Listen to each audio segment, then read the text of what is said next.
Boa, gente. Primeiro eu queria agradecer a esse convite de estar aqui na 4ª Mostra de Literatura Negra, que vai debater modernismo negro e suas rupturas ético-estéticas na literatura brasileira em várias perspectivas, né? É um convite que me alegra, é um tema com o qual eu tenho me debatido aí esses anos todos. É um tema difícil, tenso e a gente está aqui para conversar. E a pergunta que me foi feita é: Lima Barreto, pré-modernista, por quê? Né? Olhando de primeira, talvez pareça uma pergunta simples, né? De uma resposta simples por causa dos processos de exclusão raciais da sociedade brasileira. Lima Barreto foi tirado do cânone, porque o cânone brasileiro é racista e teve no racismo uma de suas estruturas de regulação e montagem no racismo antinegro. Mas não é só isso, né? A gente vai pensar, por exemplo, para começar, que essas nomenclaturas, né, de pré-moderno, moderno, romantismo, naturalismo, essas nomenclaturas que definiram as escolas literárias brasileiras, né, o que numa tradição mais conservadora a gente chamava de escolas literárias. Elas são sempre feitas a partir de critérios endógenos, né? Assim, características comuns a um conjunto de textos que agenciam uma nomenclatura, que duplamente essa nomenclatura agencia um conjunto de textos, né? E essas nomenclaturas, esse agenciamento, ele tem sempre mais ou menos 3 definições, que é uma linha discursiva comum, um recorte cronológico comum e uma proposta estética relativamente parecida, né? Ou seja, esses textos agrupados em uma nomenclatura, seja ela qual for, tem sempre esses elementos comuns entre si, né? Mas no caso do pré-modernismo não é bem assim, né? A gente tem uma dificuldade gigantesca de relacionar esses autores que estão ali dentro do pré-modernismo, e eu suponho que seja porque o pré-modernismo ele é formulado, tanto que dizem que é uma escola de transição, etc., né? Várias explicações esdrúxulas foram dadas, mas nunca se tratou o pré-modernismo exatamente como um movimento, porque ele não é movimento, ele não é escola literária, ele não é nada, porque a formulação dele é feita pelo contrário. Ele não é uma nomenclatura que agencia um conjunto de textos, nenhum conjunto de textos que é representado por uma nomenclatura. O pré-modernismo ele tem o seu funcionamento discursivo para fora. Ele é um agrupamento de textos escanteados para que outro movimento tivesse a homogeneidade discursiva, estética e cronológica, que é o modernismo paulista de 22. Né? Então, os textos agrupados como pré-modernos, diferente de todos os outros, eles não organizam a si mesmo nessa nomenclatura. Eles organizam o modernismo. Ou seja, eles foram excluídos, eles foram margeados para que o modernismo pudesse ficcionalizar para a historiografia, para a crítica, para si mesmo, uma homogeneidade, uma coerência interna do modernismo de 22. Né? E aí, esse modernismo de 22 se forma em torno de alguns consensos. Né? É o consenso da ruptura, por exemplo, né? em diálogo com as vanguardas europeias, é o consenso em torno do debate sobre a mestiçagem, né? É o consenso em torno de uma dimensão geopolítica do Sudeste no monopólio sobre a projeção do imaginário nacional, sobre o projeto nacional, né? Assim, existia um consenso de que São Paulo era o lugar ideal para se projetar esse Brasil, porque ela estava mais perto, mais próximo do que seria essa civilização técnica. Ela estava mais próxima desse progresso tecnológico, então ela era autorizada por si mesma, essa burguesia colonial que nós tínhamos, essa burguesia colonial, é isso mesmo, né? Paradoxal, mas verdadeira, e que não, velho, à toa, essa dimensão geopolítica estrutura o modernismo de 22, que logo em seguida o regionalismo vem dizer assim, olha, essa autorização que vocês deram a si mesmo para narrar o projeto de Brasil que vocês têm como velho hegemônico, ela está sendo caçada agora, não existem outros Brasis, a gente quer narrar. Então o regionalismo logo em seguida já responde a essa velha ambição de monopólio do Sudeste sobre o imaginário nacional. A resposta, a gente sabe, não foi suficiente, porque isso perdurou e perdura até hoje em grande medida. Mas essa coerência interna que se criou para o modernismo de 22, ela não é suficiente, ela não foi suficiente para explicar claramente por que um autor como Lima Barreto não fazia parte do modernismo, né? E isso foi ganhando fôlego com o passar do tempo, né? Com o fortalecimento do campo intelectual negro no Brasil, com a chegada dos estudos culturais, enfim, houve toda uma conjuntura de amadurecimento de um campo, publicações, grupo de pesquisa, que fez essa tensão ficar mais forte. Até a própria proximidade do centenário, né? O volume de pesquisas que surgiu sobre Lima Barreto com os estudos culturais, enfim. Mas isso que se acirrou no século XXI já, né, essa explosão de Lima Barreto, ela não nasce no século XXI. Essa observação sobre a impertinência dessa classificação, ela não surge no século XXI. Ela surge com Gregory Rabassa lá em 1965, no Negro na Ficção Brasileira, né? E eu cito no texto o Modernismo Negro, anotações sobre Lima Barreto e o modernismo de 22, essa fala do Rabassa como central, porque ela situa que havia uma consciência no campo crítico brasileiro já um pouco depois da metade do século passado sobre essa má colocação de Lima Barreto, né? E aí, recentemente, isso se acirra, né?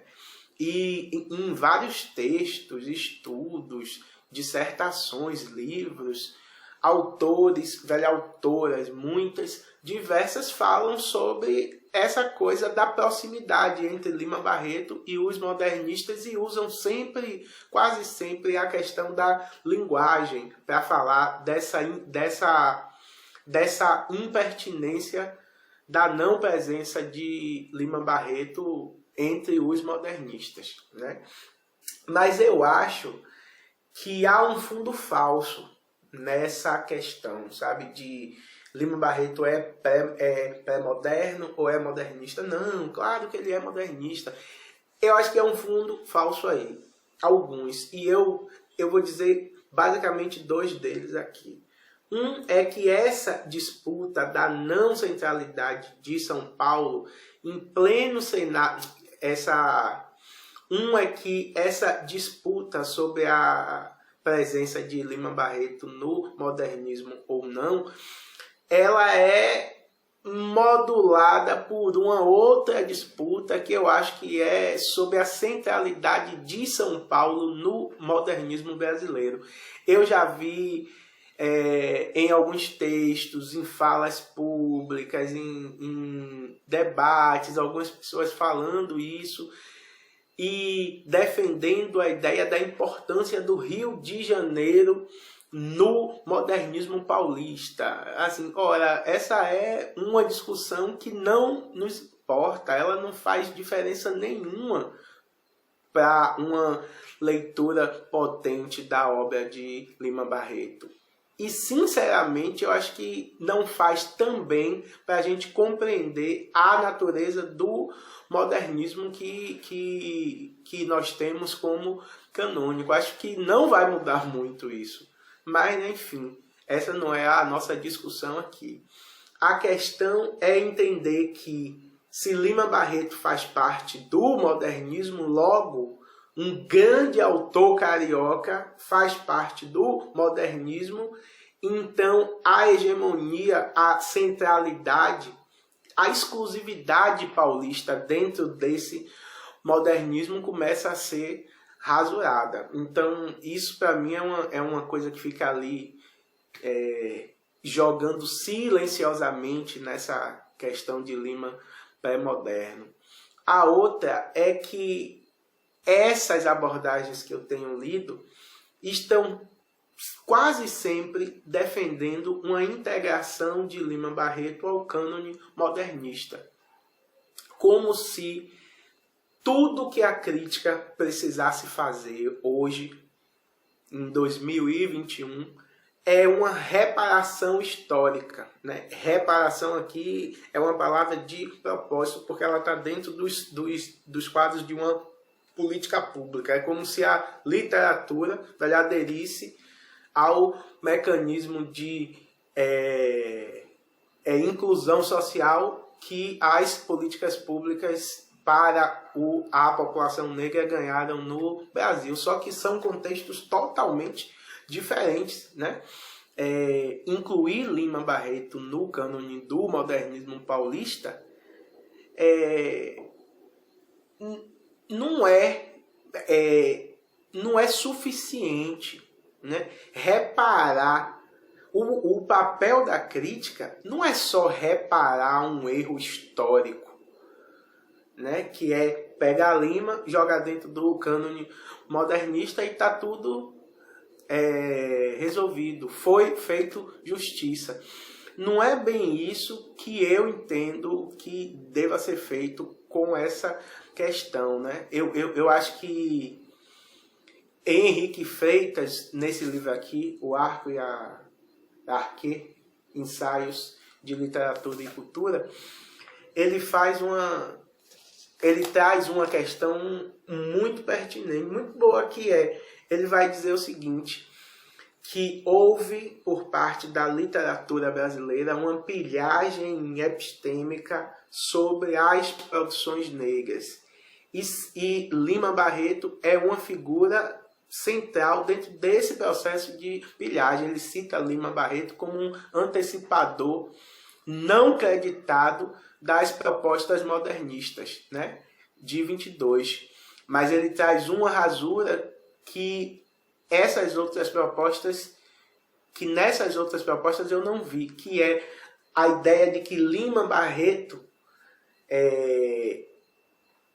traz em sua proposta ético-estética, que anuncia muita coisa que o modernismo de 22 trouxe, o repertório negro brasileiro, né?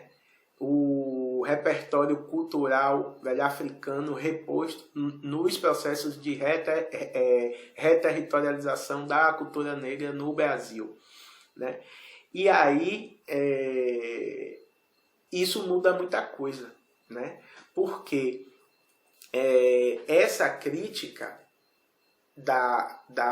do não pertencimento de Lima Barreto, ela é feita muitas vezes a partir de, como é que eu posso dizer, de uma crítica que vai procurar mostrar que Lima Barreto fazia a mesma coisa que os modernistas fizeram.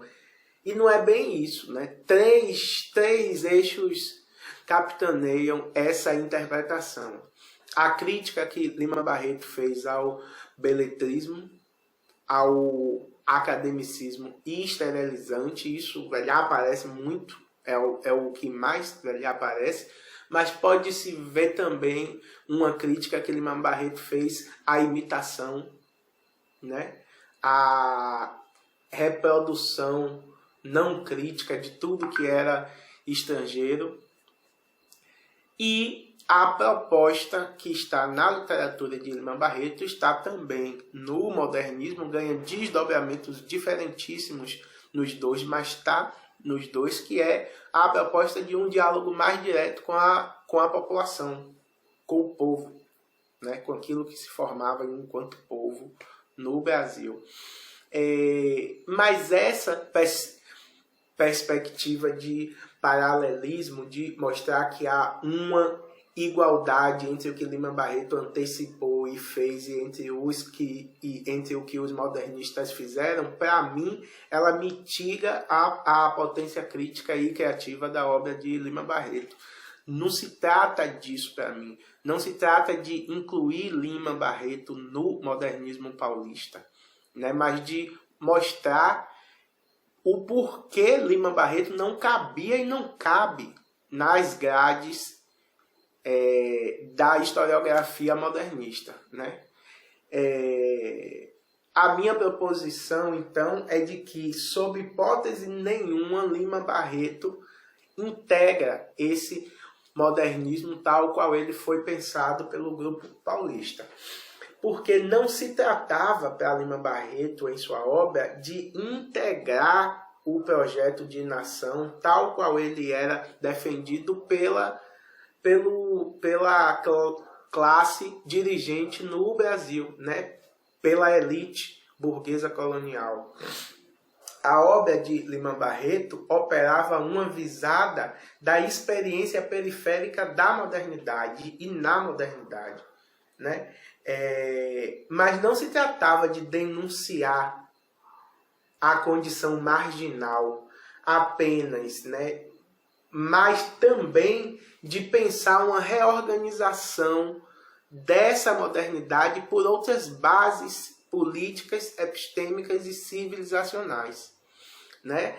Então, como Lima Barreto faz isso? De várias formas, né? Tem núcleos estruturantes na obra de Lima Barreto que eu uso para estruturar o que eu chamo de modernismo negro em Lima Barreto, mas aqui a gente vai ficar com uma, né, que eu vou pegar aqui, que é uma dimensão que eu tenho trabalhado há alguns anos, que é a centralidade do território na produção da literatura negro brasileira. Isso, para mim, nas minhas críticas, nos meus textos, nas minhas leituras, é estruturante. É por onde eu tenho caminhado, né? E aí, como isso acontece em Lima Barreto? Como é que eu penso o território por onde eu leio o território na obra de Lima Barreto? Aqui eu vou fazer uma súmula um tanto grosseira, mas que eu velho, espero que dê para vocês compreenderem. É o seguinte: no pensamento brasileiro, na literatura, isso era materialmente forte e visível, em qualquer parte do pensamento brasileiro, nossa proposta de modernidade era organizada pela mesma matriz que organizava a concepção de modernidade europeia, ou seja, pelo tempo linear e evolutivo, pelo evolucionismo histórico, né?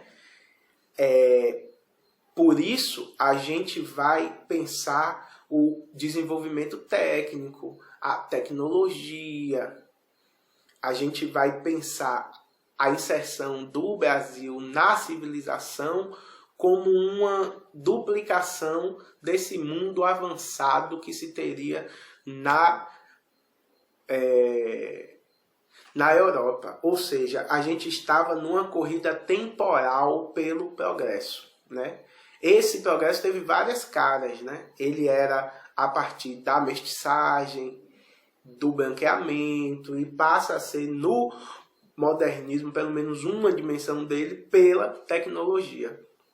Então, Lima Barreto opera uma rasura brutal dentro dessa concepção, porque a literatura dele, ela não vai operar uma visada da modernidade, da modernização, por um critério temporal, por uma visada temporal. Lima Barreto se volta para o território.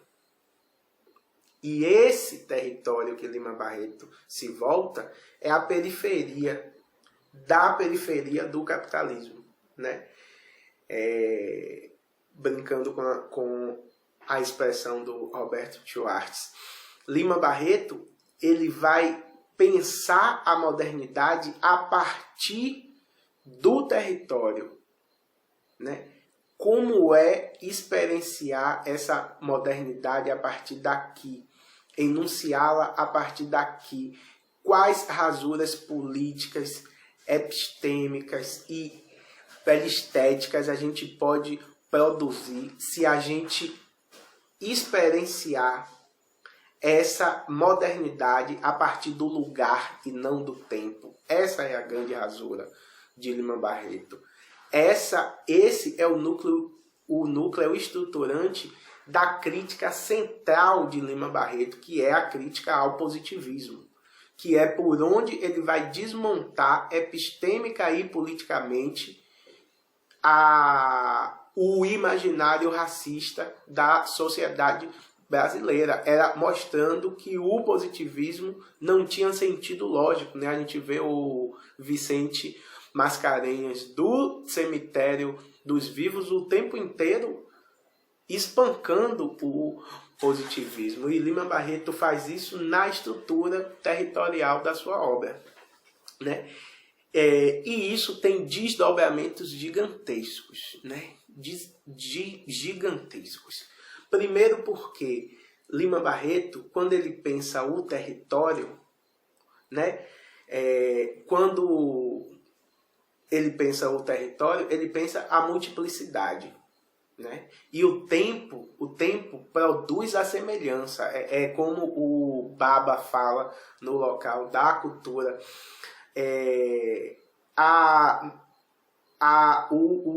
O tempo produz a mesmice no território, né? Porque a ideia é que com a passagem do tempo todos os territórios fossem a mesma coisa, né?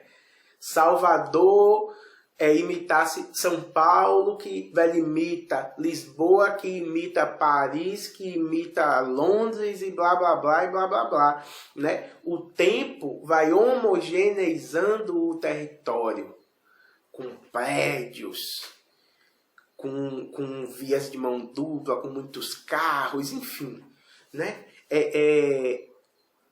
Materializar o progresso passava a ser imitar os espaços que são tidos como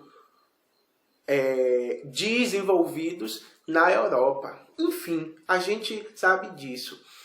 Lima Barreto rasura isso porque ele se volta para pensar essa modernidade no território. E nesse território tem o quê? Multiplicidade. Multiplicidade. O contrário da produção da mesmice no tempo, do mesmo. No território, o que há é uma multiplicidade irreconciliável, mas não inabitável, no sentido de que ser múltiplo não quer dizer ser inimigo, não quer dizer se matar, né? A gente está pensando, né? Aqui eu estou sendo, né, grosseiro, mas é para a gente dizer o seguinte, que essa multiplicidade em Lima Barreto, ela emerge como valor civilizacional. Ser civilizado, ou seja, o projeto de modernidade, o projeto de civilização, o projeto de mundo de Lima Barreto, não era produzir o mesmo na evolução temporal. Era produzir uma solidariedade ética, uma vida comum no território. Era fazer com que a multiplicidade se transformasse num valor civilizatório. E essa ruptura é brutal, né? E para isso, era preciso que as tensões sociais fossem mantidas, não fossem apagadas com uma narrativa de homogeneidade, de velha harmonia, como fez o modernismo de 22 a partir da noção de mestiçagem operacionada por eles, né? Onde as 3 raças tristes iriam se harmonizar ou tinham se harmonizado ao longo do processo histórico, gerando a unidade mestiça, né? O Brasil tinha uma singularidade diante do mundo e agora podia defendê-la como um signo de sua nacionalidade. Era o quê? A identidade mestiça. Ou seja, éramos todos mestiços, éramos todos iguais. Ou seja, a gente funda uma igualdade mestiça para simular uma igualdade social no plano jurídico, político, etc., que a gente sabe que não existia. E aí, com essa operação, o modernismo cria as bases sólidas para o mito da democracia racial, né? Mas se você pensa essa multiplicidade no território, se você vai pensar a mestiçagem em Lima Barreto, a partir desse território, com suas tensões, com suas diferenças, com sua multiplicidade, essa mestiçagem é totalmente diferente do que ocorre no modernismo paulista. Porque essa multiplicidade é o próprio valor ético da civilização. Ela não pode ser diluída em um. Porque um é a mesmice, né? Tanto que a mestiçagem na história da literatura brasileira e da política brasileira, ela é sempre produzida como um caminho para a unidade, seja na mestiçagem romântica, seja no branqueamento, seja na mestiçagem naturalista, seja no pensamento científico, né? A mistura daqui a 200 anos nos tornará branco, dizia Nina Rodrigues. O tempo está sempre atravessando esse processo, por isso Lima Barreto sai dele. Lima Barreto vem para o território aonde ele vai ter multiplicidades, né? A obra de Lima Barreto é um imenso afro-rizoma, um imenso, né? Tomando aqui a expressão do professor Henrique Freitas, esse afro-rizoma é o núcleo da nossa análise na obra de Lima Barreto. Ela pode ser lida por outras portas, mas a nossa porta é o afro-rizoma, é o que nos interessa. E nesse afro-rizoma, a multiplicidade é o valor ético fundante. Por isso, se a literatura de Lima Barreto ganha protagonismo naquele tempo, se a literatura de Lima Barreto ganha importância no início do século XX, se a literatura de Lima Barreto ganha leituras velhonestas, se ela tivesse projeção para disputar o projeto de nação, o mito da democracia racial seria impossível dentro de um projeto ético, estético na obra de Lima Barreto.